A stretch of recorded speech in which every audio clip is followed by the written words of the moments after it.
கிறிஸ்து அரசர் பெருவிழா திருப்பலி முன்னுரை. தன்னை தாழ்த்தி தரணிவாழ் மக்களை தடுமாற்றங்களிலிருந்தும் தவிப்புகளிலிருந்தும் மீட்க, எளியோருக்கும் ஒடுக்கப்பட்டோருக்கும் விடுதலை வாழ்வை உரக்கச் சொல்ல நம்பிக்கையை தந்த நமது ஆண்டவர் இயேசு கிறிஸ்துவை அரசராக கொண்டாடும் நாம் அவரை போல வாழ இத்திருப்பலி வழி அழைக்கப்படுகின்றோம். கிறிஸ்துவின் அரசாட்சி என்பது உண்மைக்கு சான்றாக வாழ்ந்து தந்தை கடவுளின் அன்பு பிள்ளைகள் என உணர்ந்து இறையாட்சியில் இணைவது ஆகும். ஆட்சி அமைப்பது அரசரின் வழிமுறையில் வந்த இயேசு கிறிஸ்துவின் உரிமை பேராகும். இயேசு நிறுவிய அரசாட்சி பரிசுத்தமான வாழ்வு வாழ பாவங்களை விட்டுவிடுவது ஆகும். யூதர்களால் அன்பை மையமாக கொண்ட ஓர் ஆட்சியை கற்பனை கூட செய்து பார்க்க முடியவில்லை. வெளிச்சத்தை அல்ல, இருளையும் தீமையுமே அன்றைய மத தலைவர்களும் பிலாத்தும் தெரிந்து கொண்டார்கள். கிறிஸ்துவின் அரசாட்சி இதய அன்பினால் கொழுந்துவிட்டு எரிந்து இவ்வுலக தீமைகளை சுட்டெரித்து இறைவனால் படைக்கப்பட்ட அனைவரையும் அன்பினால் ஆள வேண்டும் என்பதாகும்.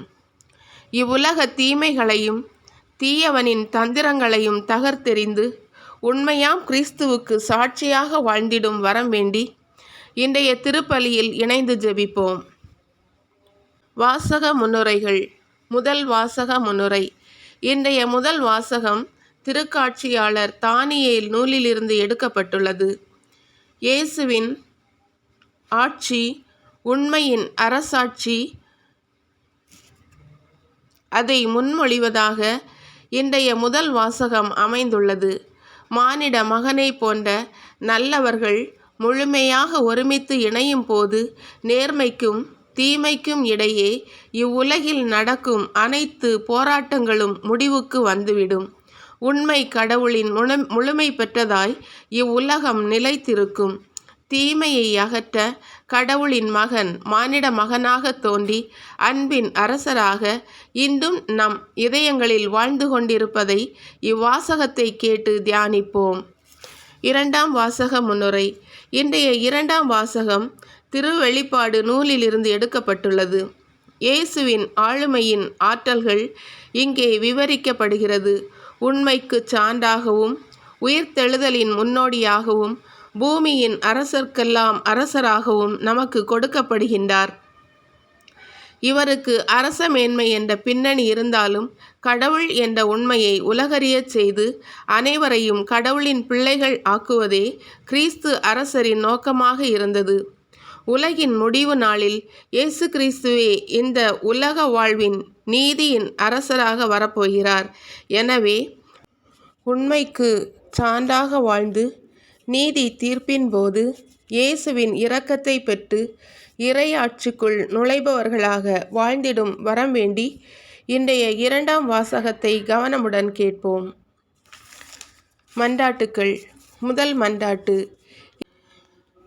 என் நெஞ்சே, நீ ஆண்டவரை போற்றிடு. நெஞ்சத்திற்கு நெருக்கமானவரே எம் அன்பு இறைவா. திருச்சபையை வழிநடத்தும் திருத்தந்தை, ஆயர்கள், குருக்கள், கன்னியர் மற்றும் பொது நிலையினர் இதயத்தில் இயேசுவை ஏற்றுக்கொண்டு கடவுள் ஒருவரே உண்மை என்பதை உணர்ந்து அவ்வுண்மைக்கு சான்றாக தங்கள் வாழ்வாலும் வார்த்தையாலும் தந்தை கடவுளை உலகறியச் செய்யும் வகையில் வாழ்ந்திடும் வரம் தர வேண்டுமென்று இறைவா உம்மை மன்றாடுகிறோம். இரண்டாவது மன்றாட்டு. ஆண்டவர் ஆட்சி செய்கின்றார். மாட்சியை ஆடையாக அணிந்துள்ளார். ஆட்சியும் மாட்சியும் நிறைந்தவரே எம் அன்பு இறைவா.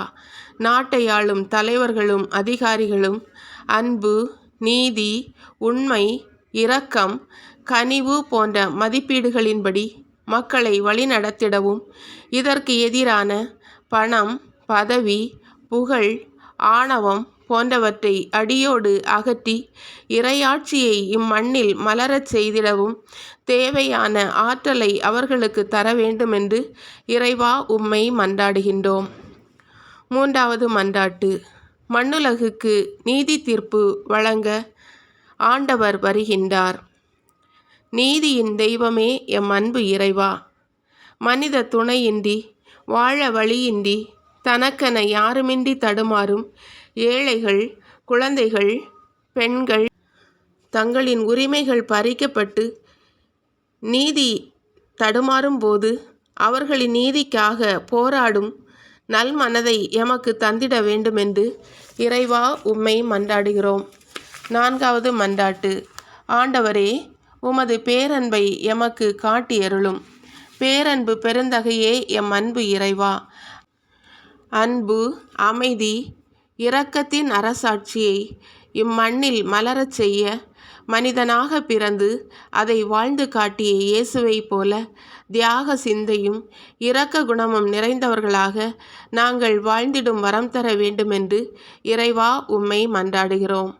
5வது மன்றாட்டு. வானங்களை விட உயர்ந்தது இறைவனின் மாட்சி. மாட்சியும் மகிமையும் நிறைந்தவரே எம் அன்பு இறைவா. கிறிஸ்து அரசர் பெருவிழாவை கொண்டாடும் இறைமக்களாகிய நாங்கள் கிறிஸ்துவின் அன்பின் வெளிப்பாடாகிய சிலுவை தியாகத்தை உணர்ந்து உண்மை அன்பை பகிர்ந்து வாழ்ந்திடும் தியாக மனமுடையவர்களாக வாழ்ந்திடும் வரம் தர வேண்டுமென்று இறைவா உம்மை மன்றாடுகிறோம்.